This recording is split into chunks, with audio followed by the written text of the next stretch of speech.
So look, the LinkedIn method, right? There's two things that I want you guys to really focus on when it comes to LinkedIn. And this is the things that uni students don't really know about because there's no one to teach this sort of stuff. I kind of learned on the way, right? And think about it as two big categories. So your profile front, optimizing your profile. So when you do connect, the first things they see is very, very good. And the second side is this thing called the audience front, right? Now, there's three things I want to give you on both sides, the profile front and the audience front. Very first thing, the most important thing by far, Kale had volunteered earlier on oh yeah, you famous man, had to volunteer on to flame his LinkedIn profile. I'm not going to do that today. But the first thing on a profile front is to get rid of your degree in your headline right now. Because everybody and their mum can scroll down in 0.2 of a second and go to your education section and see what you're studying, right? So you're wasting the most important part of your LinkedIn profile on telling people what you study.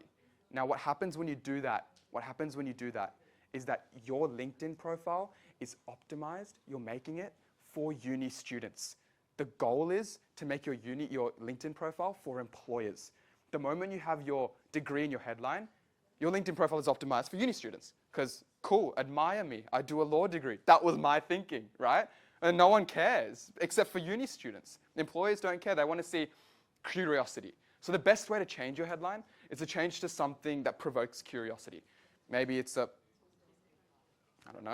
aspiring economics expert, maybe an aspiring RBA governor. Okay, that's too much. Maybe it's aspiring entrepreneur. But there's three main things you want to put in your headline. Three main things you want to put in your headline, right? What you want to, where you want to be, just chuck in aspiring, it provokes curiosity. Where you currently work, in a 2-word summary.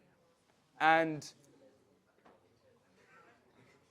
that should already take around 7 words. That should be it. If you really want to put your degree, don't write Bachelor of whatever. Just write Echo, that's it, maybe Echo student, or just Echo / whatever you do, right? Now, the second thing when it comes to optimizing your profile is your profile photo.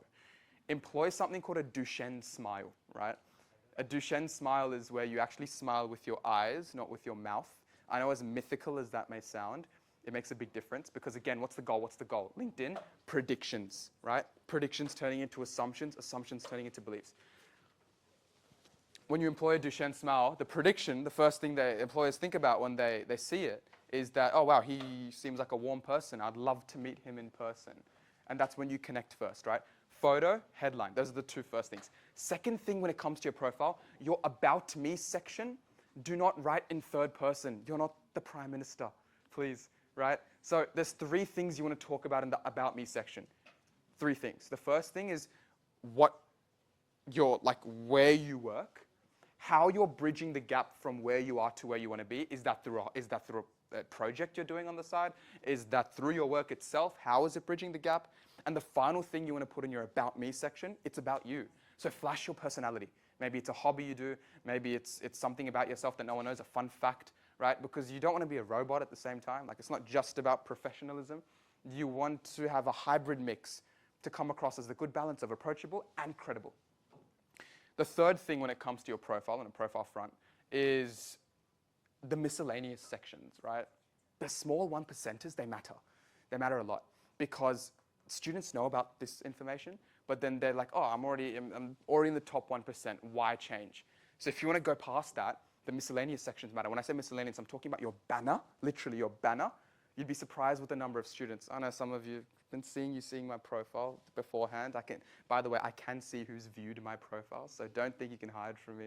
And I was like, oh, let's have a look at who's coming. Majority of you don't even, it's gray at the top. It looks like you've just made a LinkedIn profile, right? So there's three things I want you to do. First, either change it to something an image that mimics your profession. Maybe it's a city skyline. If you work at a good company, you think, at a big economics firm or a consultancy firm, change it to that company's logo. The third thing, this is the best thing you can do for a banner, a picture of you in action. Maybe it's a picture of you facilitating a workshop. Maybe it's a picture of you writing. Maybe it's a picture of you directing someone to do something. But a picture of you in action, it adds flair, right? It separates yourself from every other LinkedIn profile. The other miscellaneous section is all the small, small things. If you've got any licenses and certifications, if you've got any awards, if you've got any honors or badges, if you've got any recommendations, if you're interested in some sort of causes, put that all in there, but don't just put it in there, add an impactful description. So add numbers only. How many people attended your event you ran? How much money did you earn?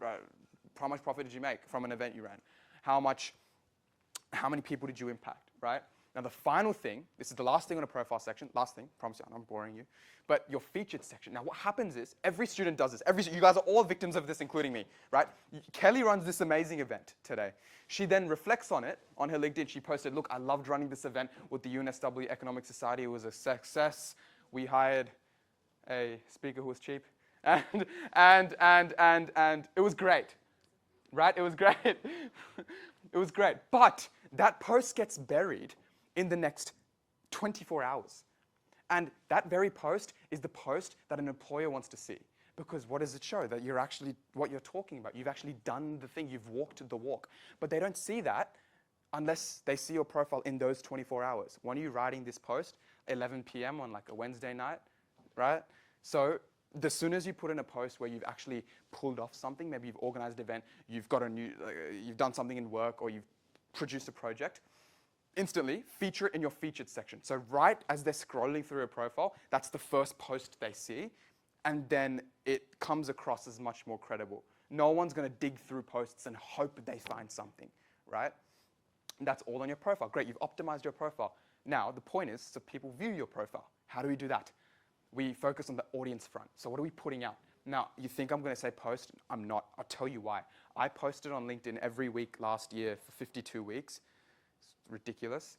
And I looked at the analytics, the metrics, and it showed me that 30.6% of people who viewed my profile came from posts. So I was like, yeah, cool.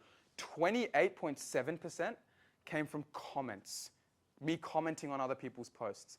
That's less than a 2% difference for something that's 200% more easier to put out, to publish. Now, why comment and how do we comment, right? There's something I want you guys to do alongside when you comment on someone's post. I want you to first send first-degree connection invites to people in your dream industry. What happens then, it's an accountability measure. They accept your invite. Every time you comment on someone's post, they get notified.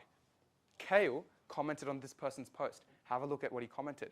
Now, why is that an accountability measure? Because if all you're commenting is love this take, great insight, doesn't show that you're adding value, doesn't really show like you standing out.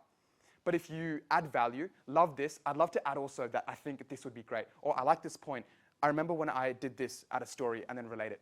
The 3 frameworks, Logos, Ethos, Pathos, you can apply it to LinkedIn as well. Right? You can tell if they're driven by emotion or appeal. Much easier because they've written about it in a whole post. If they use a lot of numbers, they're driven by logic and reason, right? So first-degree connections and comment. Do that for a while. People will start viewing your profile. You wonder why I'm not even posting. And then when that starts to happen, once a week, just once a week, I'm not forcing you. I'm not, you don't have to, but I'm trying to give you every reasonable cause. I'm liquidating all of the shred of value I've gained from LinkedIn. It's the reason I'm here. To just post one aha moment a week, one learning. Maybe it was at work, maybe it was at uni, something, a take that you've written in your diary and you wished that more people knew about it, but you didn't really know who to share it to.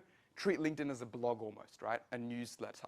You start doing that, more and more people know about you. You build the personal brand, and on an audience front, finally your LinkedIn starts to appear before the fact. You don't have to worry about making an amazing first impression. The impression's already been made. The employer's already seen your profile. You walk in and they're excited to meet you rather than confused or ready to be surprised. Because they've seen your profile, I really want to meet this person. Will my predictions align with my beliefs when I hear them talk, right? And to do that, you must post one aha moment a week. That's what you have to do on the audience front. That's what you have to do on the profile front. If you guys can do just one of those things, then I hope that your LinkedIn will blow up more than mine, because it took a while to work. But it does work, and when people do find out, it's one of the most fulfilling things. So I hope that answers your question.